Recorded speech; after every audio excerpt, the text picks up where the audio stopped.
উম্মাহ পরিবার, আমরা সবাই একটা পরিবার। আসসালামু আলাইকুম রহমতুল্লাহ। প্রিয় দর্শক, আজকের ভিডিওতে রয়েছে 10টি ঘটনা, অথবা আপনি 10টি ভিডিও বলতে পারেন। এই ভিডিওতে 10টি ভিডিও রয়েছে, তার মধ্যে অনেক গুরুত্বপূর্ণ ভিডিও রয়েছে, যেমন নাস্তিক আসাদ নূরের পরিচয়, জান্নাতের প্রথম দিন কেমন হবে, এক ব্যক্তি ধনী হওয়ার ঘটনা, কিয়ামতের দিন বুঝবেন ভালোবাসা কাকে বলে। প্রিয় দর্শক, এমনই 10টি ঘটনা রয়েছে, দেখতে ভুলবেন না, অনেক কাজে আসতে পারে। প্রিয় দর্শক, চলেন প্রথম ভিডিও শুরু করা যাক। শুরু করছি মোহাম্মদের নামে, যে ছিল অত্যন্ত নিষ্ঠুর এবং সাইকোপ্যাথ। নাউজুবিল্লাহ। কে নাস্তিক, তার পরিচয় কি? চলেন আজকের এই ভিডিওতে জেনে নিই।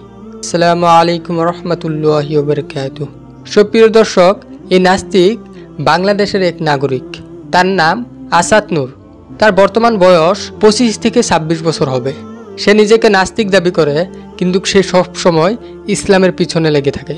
সে ইসলামের স্কলার, বড় বড় আলিমদের পিছনে লেগে থাকে। এই নাস্তিক সবসময় কুরআন হাদিসের বিরুদ্ধে কথা বলেন এবং আমাদের প্রিয় নবী হযরত মুহাম্মদ সাল্লাল্লাহু আলাইহি ওয়াসাল্লামের ব্যাপারে অনেক মন্দ মন্দ কথা বলেছেন।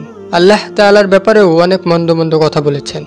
আপনি কি জানেন, এই নাস্তিক 2 বাবার সন্তান, এক মা 2 বাবা। তো ভাবেন, এক মা 2 বাবা, সন্তান কেমন ভালো হবে? তাই হয়তো নাস্তিক হয়ে গেছে। এটা বাদ দেন। আর আপনি কি জানেন, 2020 সালে এই নাস্তিককে গ্রেপ্তার করা হয়েছিল এসব অপবাদর কাজের জন্য। বাংলাদেশে 2020 সালে তাকে গ্রেপ্তার করেন, কিন্তু আমেরিকার সাহায্য পেয়ে সে বাংলাদেশের কারাগার থেকে বের হয়ে যায়। তাকে আমেরিকায় অনেক সম্মান করে, তাকে আমেরিকায় অনেক ভালোবাসে, কারণ সে ইসলামের পিছনে লেগে আছে। তাই আপনারা তো জানেন, আমেরিকাও ইসলামের পিছনে লেগে আছে। সে বর্তমান আমেরিকায় বসবাস করছেন। আমরা সবাই এটাই আবদার জানাই যে এই নাস্তিককে অতি শীঘ্রই যেন কারাগারে ভরে দেওয়া হোক। আর এই নাস্তিক জানে না তার মতন কত নাস্তিক এসেছে, কত নাস্তিক চলে গেছে।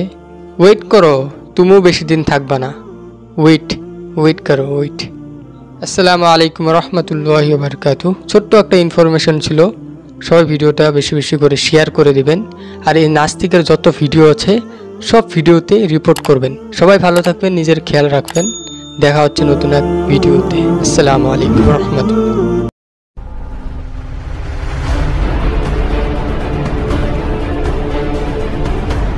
উম্মাহ পরিবার, আমরা সবাই একটা পরিবার। আসসালামু আলাইকুম রহমতুল্লাহ। ঘনিষ্ঠ 2 বন্ধু একবার মরুভূমি দিয়ে সফর করছিল। হঠাৎ তাদের মধ্যে কিছু বিষয় নিয়ে কথা কাটাকাটি হয়। তখন এক বন্ধু অপর বন্ধুকে একটি চর মারে। চর খাওয়া বন্ধুটি বালির মধ্যে লিখে রাখে, আজকে আমার সবচেয়ে কাছের বন্ধু আমাকে একটি চর মেরেছে, তাতে আমি অনেক ব্যথিত হয়েছি। এটি দেখে চর দেওয়া বন্ধুটি মনে অনেক কষ্ট পেল এবং তার মনে মনক্ষুণ্ণ হলো। তারপর তারা দুইজনে পুনরায় হাঁটতে শুরু করলো। অনেক দূর যাওয়ার পর তারা একটি মরুদ্যানায় পৌঁছলো এবং তারা দুইজনে সিদ্ধান্ত নিল তারা এখানে গোসল করবে এবং কিছু সময় বিশ্রাম করবে। মরুদ্যানার ভিতরে চর খাওয়া বন্ধুটি একটি চূড়া বালির মধ্যে আটকে পড়লো এবং অপর বন্ধুটি তাকে সেইখান থেকে আল্লাহর হুকুমে উদ্ধার করলো। উদ্ধার হওয়ার পর সেই বন্ধুটি পাথরের মধ্যে খোদাই করে লিখতে শুরু করলো, আজকে আমার সবচেয়ে প্রিয় বন্ধুটি আমাকে চূড়া বালির মধ্য থেকে উদ্ধার করেছে এবং আমার জীবন বাঁচিয়েছে।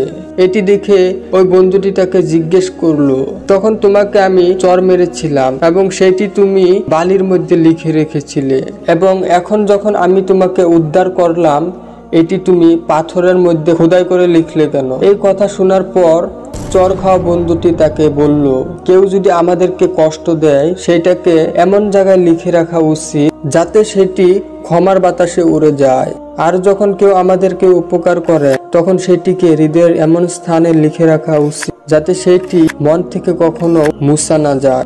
আল্লাহু আকবার। এই ভিডিও দেখে মনটা জুড়িয়ে গেল।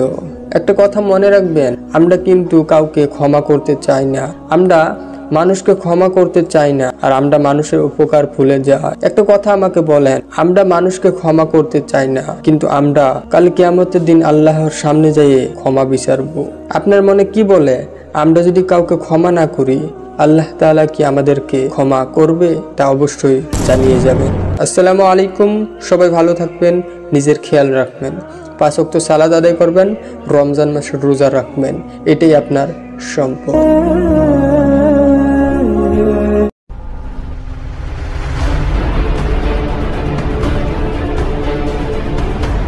উম্মাহ পরিবার, আমরা সবাই একটা পরিবার। আসসালামু আলাইকুম রহমতুল্লাহ। সুপ্রিয় দর্শক, আশা করি সবাই ভালো আছেন। আলহামদুলিল্লাহ, আল্লাহর অসংখ্য মেহেরবানিতে আমি অনেক ভালো আছি। আজকের এই ভিডিওতে আমরা একজন ব্যক্তি ও স্বপ্নে দেখার গুপ্তধনের একটি বিষয়করণ ঘটনা সম্পর্কে আপনাদেরকে বলতে চলেছি, যা শুনে আপনার মন ছুঁয়ে যাবে ইনশাআল্লাহ। তাই ভিডিওটি স্কিপ না করে পুরোটা দেখার জন্য অনুরোধ রইল। সে অনেক দিন আগের কথা, বাগদাদ শহরে এক ধনী সওদাগর বাস করতেন। খুব সুন্দর একটি বাড়ি ছিল তার। বাড়ির পাশে ডালিম গাছের চমৎকার এক বাগান। কিন্তু এই সওদাগরের সুখ বেশি দিন থাকলো না। তিনি ব্যবসায় লস খেয়ে এমন গরিব হয়ে গেলেন যে এখন তাকে দিন মজুরির কাজ করে তার সংসার চালাতে হয়। কিন্তু তিনি কখনোই হতাশ হননি। কাজ করার পর বাড়ি এসে তিনি আল্লাহর কাছে প্রার্থনা করতেন যাতে তার এই কষ্টের জীবন পার হয়ে যায়। তিনি ধৈর্য ধারণ করে দিন কাটাতে লাগলেন। এক রাত্রে তিনি ঘুমিয়ে আছেন। ঘুমের মাধ্যমে সওদাগরকে একটি কণ্ঠস্বর শুনতে পেলেন। কে যেন তাকে বলছেন, শুনো, তুমি কায়রোর চলে যাও। ওইখানে গেলে তুমি অনেক টাকা পয়সা পাবে, সম্পদ পাবে। দেরি করো না, কায়রোর চলে যাও। ওই পরের দিন সকালে সওদাগর ঘুম থেকে উঠে কায়রোর পথে রওনা হয়ে গেলেন। অনেকদিন পর তিনি কায়রোর শহরে পৌঁছলেন। তখন রাত্রি হয়ে গেছেন। তাই রাত্রি কাটানোর জন্য সওদাগর একটি মসজিদে ঢুকলেন। কিছুক্ষণ পর একদল চোর এলো মসজিদের পাশে।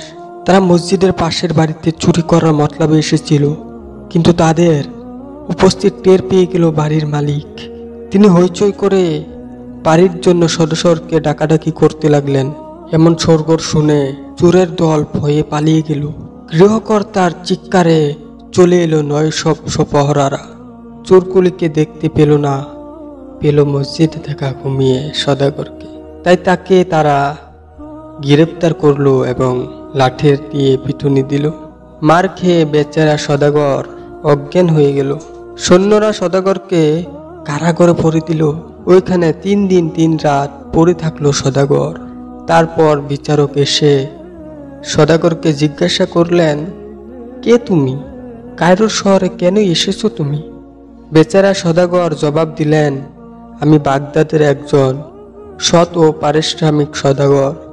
খুব অভাবের মধ্যে পড়েছি। আমি সেই দিন স্বপ্নে দেখলাম একটি কণ্ঠ আমাকে বলছে আমি যেন কায়রোর চলে আসি। এখানে এলে নাকি আমি অনেক ধন সম্পদ পাবো। এই কথা শুনে বিচারক হেসে উঠলেন আর বললেন, তুমি দেখছি খুবই বোকা। বিশ্বাস করো, আমিও নিজেও তো অন্তত 3 বার স্বপ্ন দেখেছি। একটি কণ্ঠ আমাকে বলছে বাগদাদে চলে যাও। ওখানে ডালিম গাছের ধারে একটি বাড়ি আছে। ওই বাড়ির উঠানে একটি ঝর্ণা। সেই ঝর্ণার নিচে তুমি অনেক ধন সম্পদ পাবে। তোমার কি মনে হয় আমি এতই বোকা যে আমার স্বপ্নকে কি বললো তাই শুনে আমি বাগদাদে চলে যাব? সওদাগর নির্বুদ্ধিতায় বিচারক আরো একজোট হেসে দিলেন। তারপর তিনি তাকে টাকা পয়সা দিলেন ফিরে যেতে বাড়ি। ফলে ধূর্ত বাগদাদ ফিরে এলেন সওদাগর। কারণ তিনি জানেন বিচারক যে বাড়ির ডালিম গাছ উঠানের কথা বলেছে সেটা তার নিজেরই বাড়ি। ডালিম গাছ ও উঠান ফিরে তিনি উঠানের ঝর্ণার নিচে মাটি খুঁড়লেন। মাটির নিচে পেলেন ঘর্ণা কলস ভর্তি স্বর্ণরূপা হীরা মুক্ত অসংখ্য। বিচারকের স্বপ্নর কণ্ঠটি তাহলে সত্যি ছিল। আপন মনে হেসে দিলেন তিনি আর আল্লাহর নিকটে আলহামদুলিল্লাহ পড়লেন।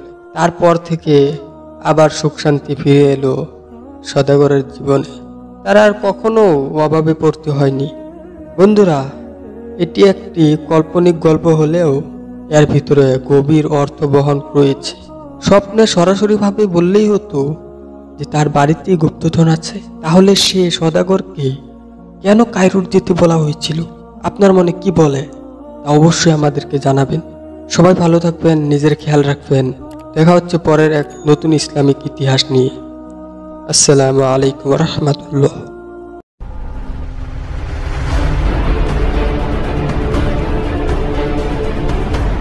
উম্মাহ পরিবার, আমরা সবাই একটা পরিবার। আসসালামু আলাইকুম রহমতুল্লাহ। আশা করি সবাই ভালো আছেন, ভালো থাকতে দিছেন। ভালো থাকা, ভালো থাকতে দেওয়া সম্পূর্ণ আলাদা ব্যাপার। আপনি এই কথা কখনো বলবেন না যে আমি অনেক গুনাহগার, আল্লাহ আমাকে কখনো মাফ করবেন না, এবং এই দুনিয়ার সবচেয়ে খারাপ ব্যক্তি।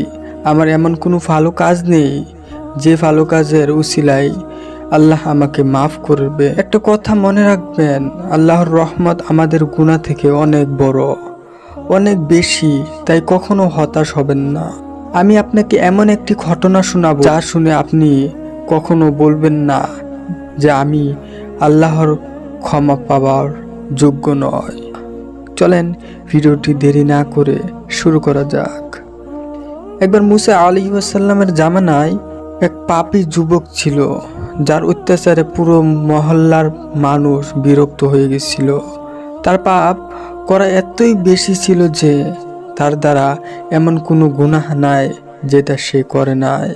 তার ভয়ে রাস্তা দিয়ে কোনো মহিলা যেতে পারতো না, তার ভয়ে কোনো বৃদ্ধ মানুষ রাস্তা দিয়ে চলাচল করতে পারতো না, আর বাচ্চাদের তো মারা তার এক ধরনের পেশা ছিল।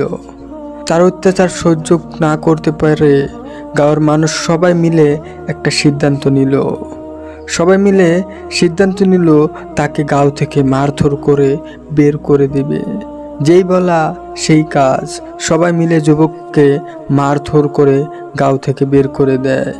তখন ওইরান জঙ্গলে পৌঁছে গিয়ে একদিন, 2 দিন, 3 দিন চলে যায়। সে যখন মৃত্যুর মুখাপেক্ষি এসে যায়, তখন সে ডানে তাকায়, কেউ নাই, বামে তাকায়, কেউ নাই, সামনে তাকায়, কেউ নাই, পিছনে তাকায়, কেউ নাই। তখন সে চোখ ভরা জল নিয়ে আকাশের দিকে তাকায়। তখন সে বলে, হায় আল্লাহ, আজকে আমার কেউ নেই, আমার ডাকের সাড়া দেওয়ার মতন কেউ নেই। আজকে আমাকে পানি পান করাবে এমনও কেউ নেই। আজকে আমাকে সবাই ফেলে চলে গেছে। আজকে আমার সমস্ত সম্পর্ক ভেঙে গেছে।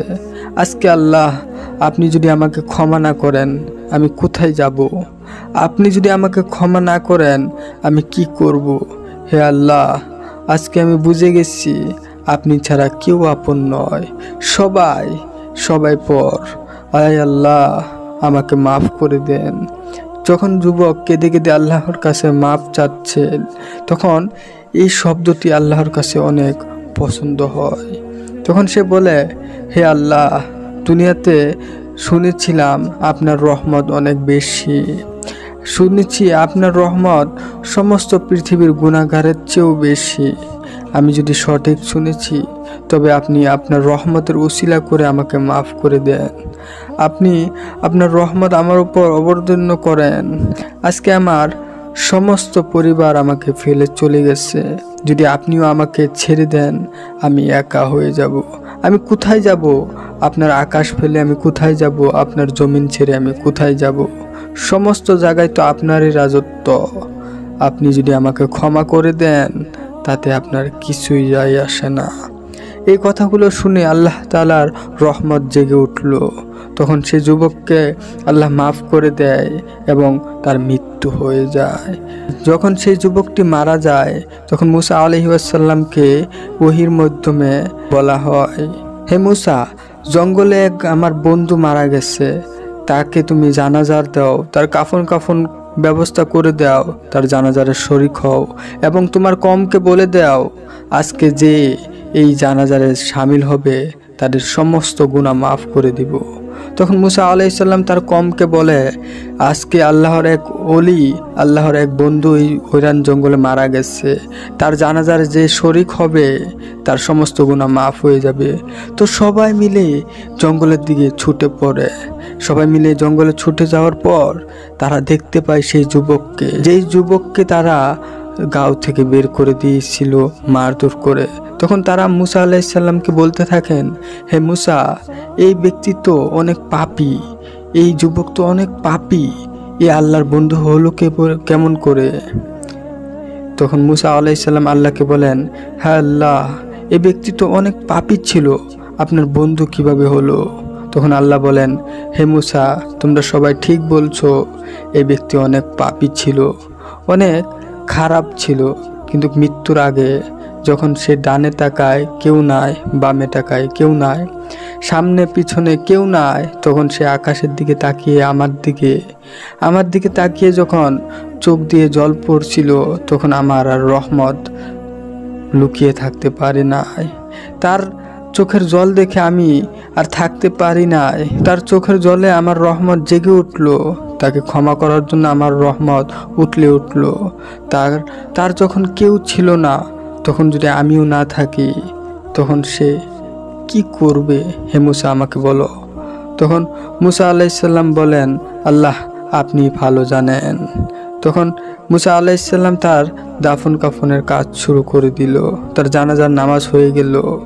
হ্যাঁ ভাই, এই ভিডিওতে আপনি অনেক কিছু শিখতে পারবেন, অনেক কিছু জানতে পারবেন, কারণ এই ভিডিওটি এমনই, এই ঘটনাটি এমনই।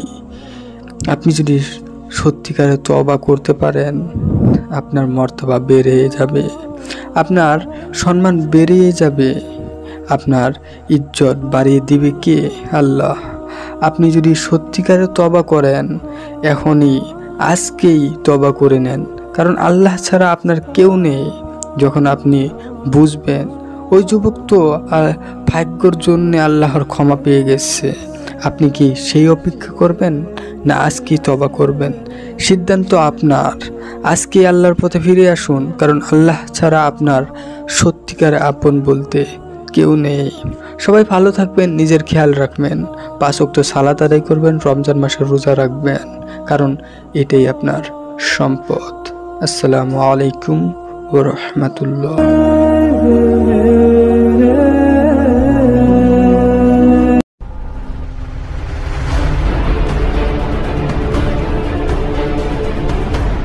উম্মাহ পরিবার, আমরা সবাই একটা পরিবার। মিশরের নীল নদীর তীরে এক মাঝি নৌকা পারাপারির কাজ করত। সে একদিন নীল নদীর তীরে তার নৌকার মাঝে বসেছিল। হঠাৎ এক নুরানি ব্যক্তি বুজুর্গ এসে তাকে উদ্দেশ্য করে বলল, বাবা, তুমি কি আল্লাহর ওয়াস্তে দয়া করে আমাকে কি ওই পারে পৌঁছে দিতে পারবা?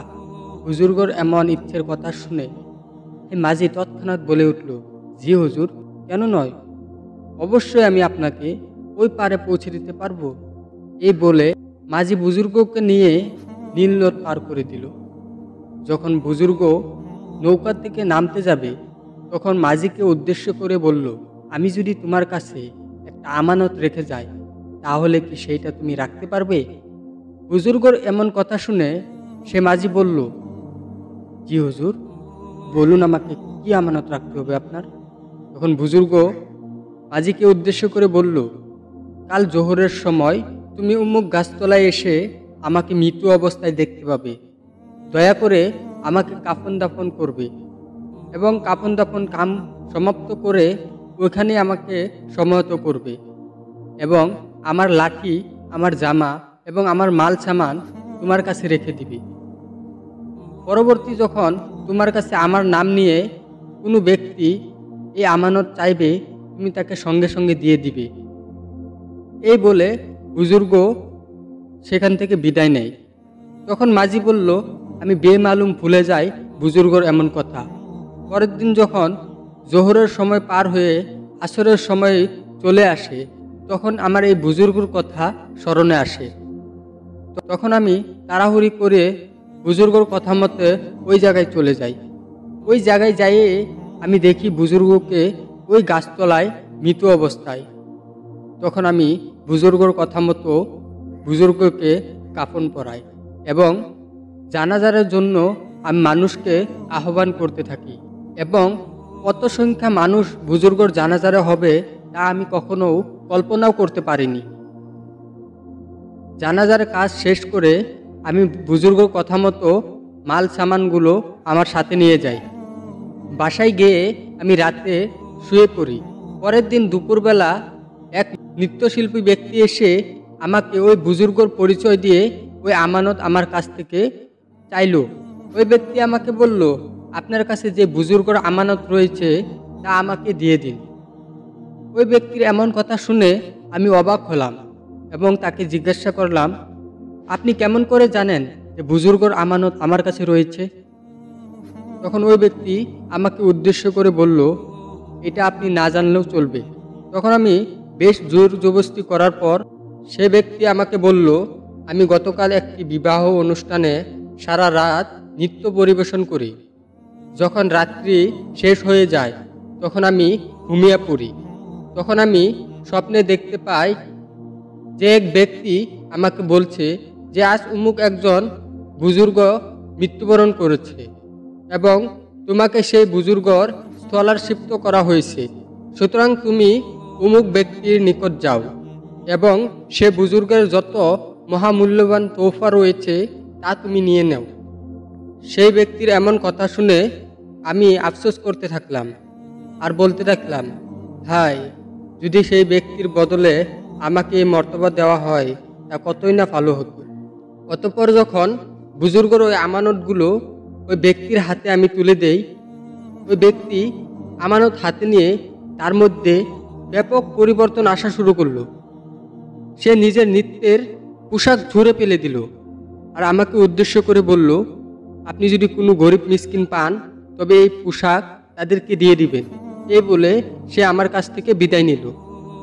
এইসব অবস্থা দেখে আমার আফসোসের কোনো সীমা থাকলো না।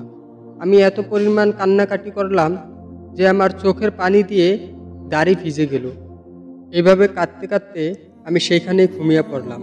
অতঃপর আমি স্বপ্নে এক ব্যক্তিকে দেখতে পাইলাম। সে আমাকে উদ্দেশ্য করে বলল যে তুমি এত পরিমাণ কান্নাকাটি করেছো, তা দেখে আমি সিদ্ধান্ত নিলাম যে তাকে আগের রাস্তায় ফিরিয়ে দিয়ে তোমাকে তার স্কলারশিপ বানিয়ে দিব, কারণ আমি যাকেই চাই এই মর্তবা দান করে দিতে পারি। অতঃপর সে মাঝি একসময় অনেক বড় অলিতে পরিণত হয়। আজকের এই ভিডিওতে আমরা এটাই শিখলাম যে আমানতের খেয়ানত না করলে আপনি অনেক উচ্চ মর্তবা পাইতে পারেন এবং আপনার নিয়ত সহি হতে হবে।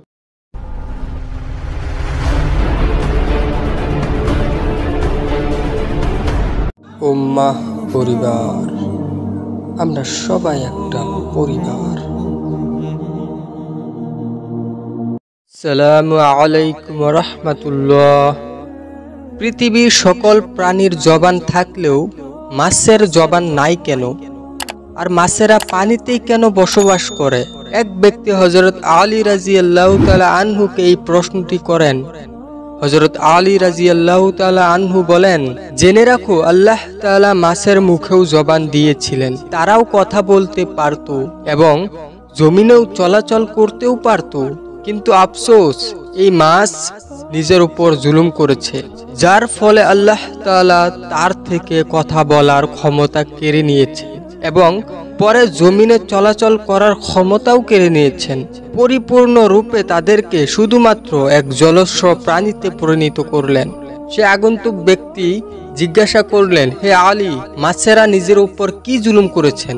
উত্তরে হযরত আলী রাদিয়াল্লাহু তাআলা আনহু বললেন, যখন আল্লাহ তাআলা আদম আলাইহিস সালামকে সৃষ্টি করার পর সকল ফেরেশতাদেরকে নির্দেশ দিলেন যে তোমরা সবাই আদম আলাইহিস সালামকে সিজদা করো, এবং সকল ফেরেশতা আদম আলাইহিস সালামকে সিজদা করলেন, কিন্তু ইবলিস আদম আলাইহিস সালামকে সিজদা করতে অস্বীকৃত জানালেন। আল্লাহর হুকুমকে অমান্য করে বলতে লাগলেন, আল্লাহ, আপনি আমাকে আগুন থেকে তৈরি করেছেন আর আদমকে সাধারণ মাটি দিয়ে, যার ফলে আল্লাহ তাআলা ইবলিসকে জান্নাত থেকে বের করে দেন।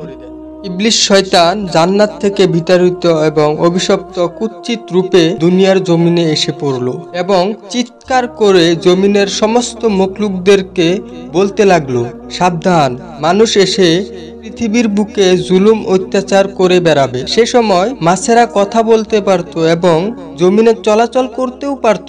তারা উভয়শয়ের প্রাণী ছিল। ইবলিস শয়তান সমস্ত মখলুকদের মধ্যে সর্বপ্রথম মাছদেরকেই কুমন্ত্রণা দিল।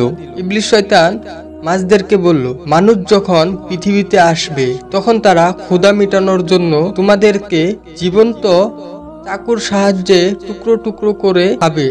মাছরা যখন এই কথা শুনল তখন তারা সমুদ্রের সমস্ত প্রাণীদেরকে মানুষের ব্যাপারে এই সব কথা বলে মানুষের বিরুদ্ধে সমস্ত প্রাণীদেরকে একত্রিত করতে লাগলো, যার ফলে আল্লাহ তাআলা মাছদের কথা বলার ক্ষমতা কেড়ে নেন এবং মাছেদের জবান হারা হয়ে যায়। পাশাপাশি আল্লাহ মাছদের ব্যাপারে এই বিধান জারি করেন যে কোনো মানুষ মাছকে জবাহ করতে হবে না, তাদেরকে জীবিত অথবা মৃত উভয়ে কাটা যাবে। অন্য সকল প্রাণীকে আল্লাহ নাম নিয়ে জবাই করার বিধান যে পাদিজ্য, সেটা মাছের ক্ষেত্রে পাদিজ্য হবে না, কেননা আমি তোমাদের জীবনকে পানির মধ্যেই সীমাবদ্ধ করে দিব। মাছদের উদ্দেশ্য বলা হলো, তোমাদেরকে যখনই পানির থেকে ওঠানো হবে তোমরা নিজেরাই ছটফট করতে করতে মারা যাবে। এর ফলে যখনই মাছকে পানির থেকে বের করা হয় তখনই তারা ছটফট করতে থাকে এবং তার সমস্ত দেহের রক্ত তার গলায় এসে বিশেষ একটি কণ্ঠে জমা হয়ে যায়।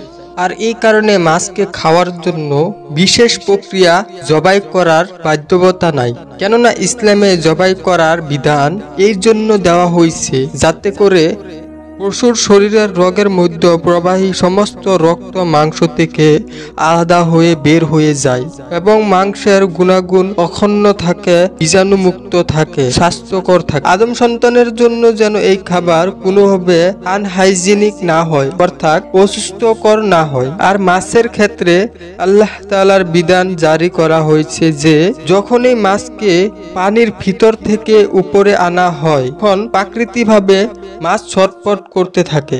মাছের দেহের সমস্ত রক্ত মাছের গলায় থাকা গ্রন্থিতে এসে জমা হয়ে যায় এবং মাছের শরীরের মাংস রক্ত থেকে পবিত্র হয়ে যায়। এর জন্য মাছকে কোনো প্রকার নিয়ম কানুন পালন করে জবাই না করলেও এটা প্রত্যেক আদম সন্তানের জন্য মৃত এবং জীবিত অবস্থায় উভয়ে হালাল। সুবহানাল্লাহ কমেন্টে নিশ্চয়ই বলবেন। দেখা হচ্ছে পরের এক নতুন ইসলামিক ইতিহাস নিয়ে। ততক্ষণ পর্যন্ত সবাই ভালো থাকবেন, নিজের খেয়াল রাখবেন। আসসালামু আলাইকুম রহমতুল্লাহ।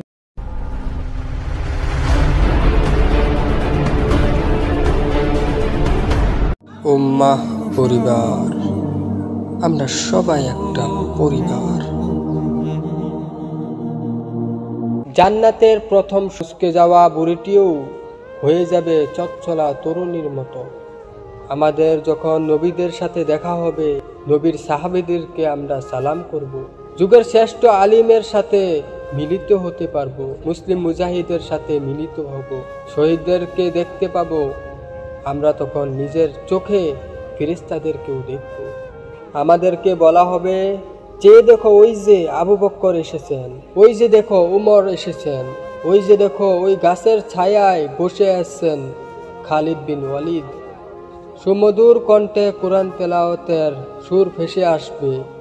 জান্নাতে যাওয়ার পর আমাদের স্বাগতম জানাবেন আল্লাহর নবী দাউদ আলাইহিস সালাম। আমাদের সামনে হাদিস বর্ণনা করে শোনাবেন আবু হুরাইরা রাদিয়াল্লাহু তাআলা আনহু। কোরআনের তাফসীর শোনাবেন আব্দুল্লাহ ইবনে আব্বাস রাদিয়াল্লাহু তাআলা আনহু। কোরআনের মধুর বাণী শোনাবেন আব্দুল্লাহ ইবনে মাসউদ রাদিয়াল্লাহু তাআলা আনহু। দূর হতে আজানের একটি সুমধুর কণ্ঠ ভেসে আসবে। বলা হবে, ওই যে শুনো, আজান দিচ্ছে হযরত বিল্লাল রাদিয়াল্লাহু তাআলা আনহু। এবং আমাদের সামনে এসে হাজির হবেন স্বয়ং নবী করিম সাল্লাল্লাহু আলাইহি ওয়াসাল্লাম। আমরা আমাদের নিজ চোখে আল্লাহকে দেখতে পাবো, পূর্ণিমা চাঁদের মতো স্পষ্টভাবে। আমাদের আর আল্লাহর মাঝে কোনো পর্দা থাকবে না। জান্নাতে প্রবেশের প্রথম মুহূর্তটা হবে খুবই রোমাঞ্চকর। জান্নাতের প্রথম সকালটা না জানি কতই সুন্দর হবে। আল্লাহ তাআলা বলেন, তা হলো চিরস্থানীয় জান্নাত। তাতে তারা প্রবেশ করবে। পিতা পুরুষ, স্বামী ও স্ত্রী, সন্তান সন্ততির মধ্যে যারা সৎকর্ম করেছেন তারাও তাতে প্রবেশ করবে। আর ফেরেশতারা সকল দরজা দিয়ে তাদের কাছে হাজির হয়ে তাদেরকে সুসংবাদ জানাবেন, তোমাদের প্রতি শান্তি বর্ষিত হোক, কারণ তোমরা ধৈর্য ধারণ করেছিলে। কতই না উত্তম পরকালের জীবন, কতই না সুন্দর সেই পরকালের ঘর। সূরা রদ আয়াত 23 থেকে 24। আল্লাহ তাআলা আরও বলেন, এবং তাদের সবরের প্রতিদান আল্লাহ তাআলা তাদেরকে দিবেন জান্নাত ও রেশমি পোশাক। তারা সেইখানে সিংহাসনে হেলান দিয়ে বসবে, সেখানে তারা রৌদ্র বা ঠান্ডা অনুভব করবে না। সূরা ইনসান 12 থেকে 13। সেখানে ঘাম ঝরানোর কোনো প্রয়োজন থাকবে না, স্বপ্ন পূরণের জন্য অযথা কষ্ট করতে হবে না। হিসাব নিকাশের দিন শেষ, প্রতারণার যুদ্ধ, বিগ্রহ ও ধ্বংসের দিন শেষ। জীবন জীবিকার প্রয়োজন, ভবিষ্যতের পথের যাত্রার দিন শেষ। রোগে সুখে জর্জীর্ণ বার্ধক্য হারে ভেঙে যাওয়ার দিন শেষ।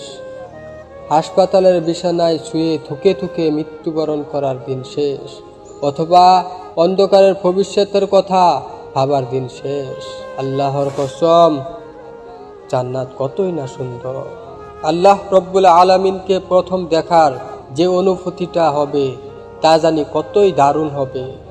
জান্নাতের অধিবাসীদের উদ্দেশ্য করে আল্লাহ রব্বুল আলামিন যখন ঘোষণা করবেন, আজ আমি তোমাদের উপর সন্তুষ্টি হয়ে গেলাম, আর কখনো তোমাদের উপর অসন্তুষ্টি হব না। প্রিয় ভাইয়েরা, আল্লাহর কসম করে বলি, এই অপূর্ব জান্নাতে যাওয়ার জন্য আমাদের মনে প্রাণে সর্বান্ত কারণে চেষ্টা করা উচিত যে আল্লাহকে আমরা খুশি করব। রাসূল সাল্লাল্লাহু আলাইহি ওয়াসাল্লাম ইরশাদ করেন, জেনে রাখো আল্লাহর পণ্য সামগ্রী অত্যন্ত দামি, আর আল্লাহর সেই পণ্য সামগ্রী হলো জান্নাত।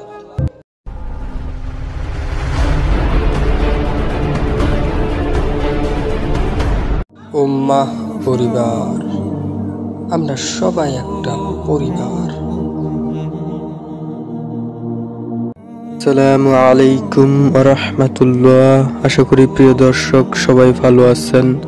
আল্লাহর রহমতে আমরা এই রমজান মাস ভালোভাবে কাটাবো, এটা আল্লাহ তাআলার কাছে দোয়া করি। প্রিয় দর্শক, আপনারা কি জানেন এই রমজান মাস সবচেয়ে পবিত্র।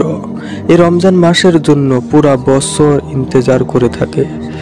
একটা কথা মনে রাখবেন, যদি আপনি এই রমজান মাস পেয়ে আপনার গুনাহ মাফ করাতে পারেন নাই, তবে আপনার জন্য ধ্বংস। প্রিয় দর্শক, এটা আমার কথা নয়, আকায়ে রাসূল জনাবে রাসূল সাল্লাল্লাহু আলাইহি ওয়াসাল্লাম বলেছেন, যে ব্যক্তি রমজান মাস পেল আর তার গুনাহ মাফ করাতে পেল না, তার জন্য ধ্বংস হোক। এবং এটাও বলেছেন, যে ব্যক্তি তার বৃদ্ধ মা বাবাকে পেয়েছে তবু সে জান্নাতকে হাসিল করতে পারে নাই, তার জন্য ধ্বংস হোক। এবং এটাও বলেছেন, যে ব্যক্তি আমার নাম শুনল এবং আমার উপরে দুরূদ পড়ল না, তার উপরও ধ্বংস হোক। চলেন প্রিয় দর্শক, আমাদের আকা জনাবে রাসূল সাল্লাল্লাহু আলাইহি ওয়াসাল্লামের উপরে একবার মন ভরে দুরূদ পড়ে নেই, সাল্লাল্লাহু আলাইহি ওয়া বারিক আলাইহি। প্রিয় দর্শক, একটা কথা মনে রাখবেন, এই মাসে জান্নাতের দরজা খুলে দেওয়া হয়, আর এই মাস পুরো 30টা দিন জাহান্নামের দরজা বন্ধ করে দেওয়া হয়। জান্নাতকে সাজানো হয়, জান্নাতকে মণিমুক্ত দিয়ে সাজানো হয়। জান্নাত থেকে এই মাসে খুশবু বের হতে থাকে। এই মাস এমন একটি মাস যে মাসের জন্য জান্নাতও ইন্তজার করে থাকে। এই মাস এমন একটি মাস যে মাস পুরো বছরের সবচেয়ে সেরা মাস। আশা করি আপনারা এই মাসে আল্লাহর রহমত হাসিল করে নেবেন এবং আপনার আমার সমস্ত গুনাহ আমরা সবাই মাফ করিয়ে নিব। প্রিয় দর্শক, তারাবির নামাজ একটাও মিস করবেন না। এই মাসে যত পারেন তত বেশি ইবাদত করবেন। এই মাস ইবাদত করার মাস। আপনারা অনেকেই ফজরের নামাজ পড়ে ঘুমিয়ে যান, কিন্তু আপনারা কি ভুলে গেছেন এই মাসে কোরআন নাজিল হয়েছিল। এই মাসে কোরআন শরীফ বেশি পড়ার জন্য চেষ্টা করতে হয়।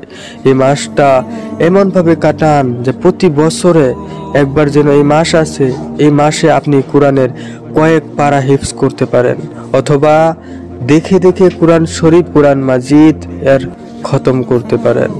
এবং একবার চেষ্টা করবেন এই কোরআন শরীফ, কোরআনে মাজিদকে আপনার মাতৃভাষাতে পড়তে। প্রিয় দর্শক, আমার আপনার একটাই উদ্দেশ্য, জান্নাত।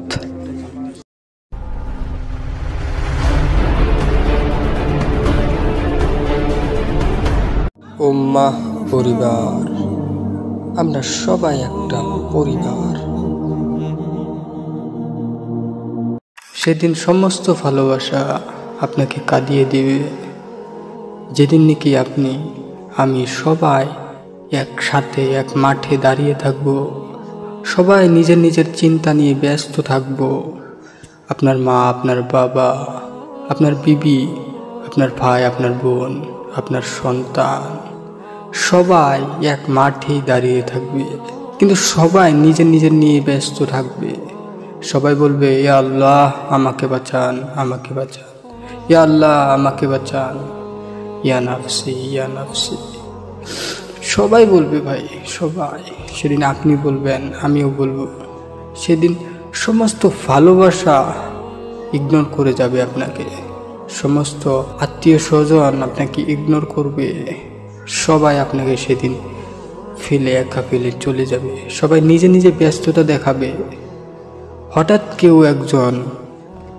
কোনো একজনের আওয়াজ আপনি শুনতে পাবেন। হঠাৎ কেউ একজন বলছে, আপনার আওয়াজটা আপনার কানে আসছে। সে আওয়াজটা সবার কানে আসবে, আমার আপনার সবার কানে আসবে।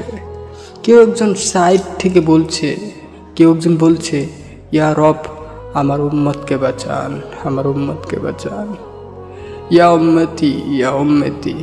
যখন এই আওয়াজটা বলবে, সেদিন আপনার মনে হবে যে সমস্ত ভালোবাসা মিথ্যে ছিল। দুনিয়ার যত ভালোবাসা, যত আত্মীয় স্বজন ছিল, এমনকি আপনার মা, আপনার বাবা, তাদের ভালোবাসা আপনার সেদিন মিথ্যে মনে হবে। সেদিন আপনি বুঝতে পারবেন ভালোবাসা কাকে বলে। সেদিন বুঝবেন যে আল্লাহ তাআলা সত্যিকারের ভালোবাসা বলতে কি বানিয়েছিল। একটা কথা মনে রাখবেন, আপনার রাসূল বিনে, আপনার নবী বিনে কিছুই নেই।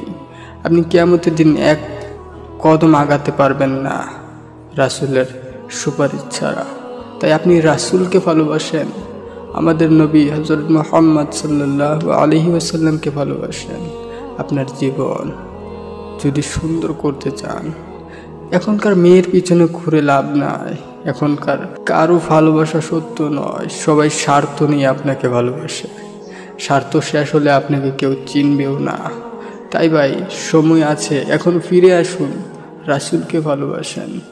আপনি যদি পরিপূর্ণ মুমিন হতে চান, তা আপনার জীবনের চেয়েও বেশি, এবং আপনার দুনিয়ার যত আত্মীয় স্বজন রয়েছে সবার চেয়েও বেশি রাসূলুল্লাহ সাল্লাল্লাহু আলাইহি ওয়াসাল্লামকে ভালোবাসতে হবে। তো এই রাসূলের ভালোবাসার পথে ফিরে আসুন, আহ্বান করছি।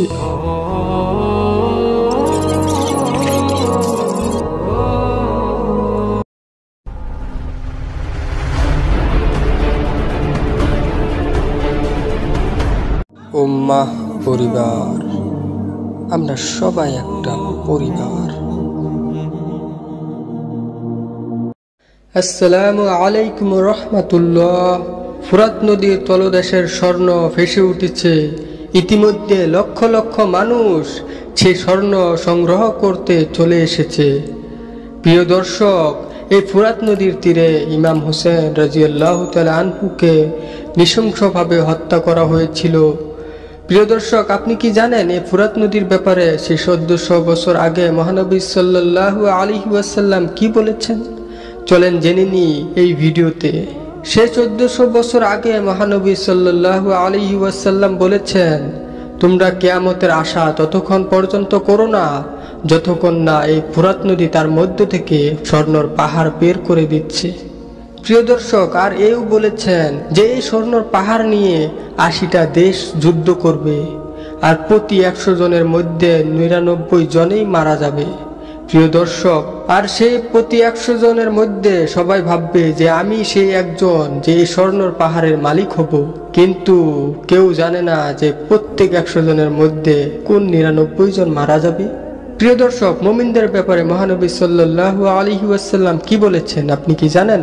চলেন জেনে নিই। মহানবী সাল্লাল্লাহু আলাইহি ওয়াসাল্লাম তিনি মুমিন উম্মতের জন্য এই কথা বলে গিয়েছেন যে আমার মুমিন উম্মত যেন এই স্বর্ণর পাহাড়ের ধারেও না যায়, তারা যেন এই পাহাড়কে নিয়ে যুদ্ধ না করে, তারা যেন এই স্বর্ণ লুপ না করে। প্রিয় দর্শক, আমরা কি সেই লুপ সামলাতে পারবো? এই লুপে সামলাতে না পারি তো বলেন সেই ভয়ঙ্কর ফিতনা দাজ্জালের সামনে কিভাবে টিকবো? ও তো এক হাতে জান্নাত এক হাতে জাহান্নাম নিয়ে আসবে, মৃত ব্যক্তিকে জিন্দা করে দিবে, জিন্দা ব্যক্তিকে মেরে দিবে, আসমান থেকে বৃষ্টি ছড়াবে, জমিন থেকে ফসল উঠাবে, যাকে ইচ্ছে তাকে খাওয়াবে আর যাকে ইচ্ছে তাকে খাওয়ার থেকে অপদস্থ করবে। তখন কি আমরা ঈমান ছাড়া হয়ে যাব না? প্রিয় দর্শক, একটা কথা মনে রাখবেন, ঈমানওয়ালা কখনো লোভ করে না, আর যে লোভ করে সে কখনো ঈমানওয়ালা হতে পারে না। তার সামনে স্বর্ণর পাহাড় না, তার সামনে আসমান বরাবর স্বর্ণ এসে গেলেও তার কাছে ফিরেও দেখবে না, সেই ঈমানওয়ালা। ঈমানকে খাঁটি করেন। প্রিয় দর্শক, আপনি কি জানেন এই ফুরাত নদী কোথায় থেকে এসেছে? এই ফুরাত নদীর ব্যাপারে হাদিসে রাসূল সাল্লাল্লাহু আলাইহি ওয়াসাল্লাম বলেছেন, ফুরাত নদী সপ্তম আকাশ লৌহে মাহফুজ থেকে এসেছে। আপনি কি জানেন এই ফুরাত নদী কোথায় অবস্থিত? আমি বলে দেই, এই ফুরাত নদী ইরাকে অবস্থিত। কিন্তু এই ফুরাত নদী আর আগের ফুরাত নদী নেই, এখন শুকিয়ে বালুচর হয়ে গেছে এই ফুরাত নদী। ইতিহাস থেকে জানা যায় এই ফুরাত নদীকে নিয়ে অনেক যুদ্ধ হয়েছে, সবশেষে করবলার যুদ্ধ, যে যুদ্ধ নাকি কখনো ভোলা যায় না। ইমাম হুসেন রাদিয়াল্লাহু তাআলা আনহুকে সে করবলার যুদ্ধই শহীদ করা হয়েছে। প্রিয় দর্শক, আপনাদেরকে মনে আছে সেই ইমাম হুসেনের যুদ্ধের ঘটনা? প্রিয় দর্শক, আমরা সবাই আল্লাহর পথে ফিরে আসি, বেশি বেশি দোয়া করি দাজ্জালের ফিতনার থেকে বাঁচার জন্য, এবং সাদকা করি, বেশি বেশি করে সালাত আদায় করি। প্রিয় দর্শক, সবাই ভালো থাকবেন, নিজের খেয়াল রাখবেন। দেখা হচ্ছে পরের এক নতুন ইসলামিক ইতিহাস নিয়ে। আসসালামু আলাইকুম ওয়া রাহমাতুল্লাহ।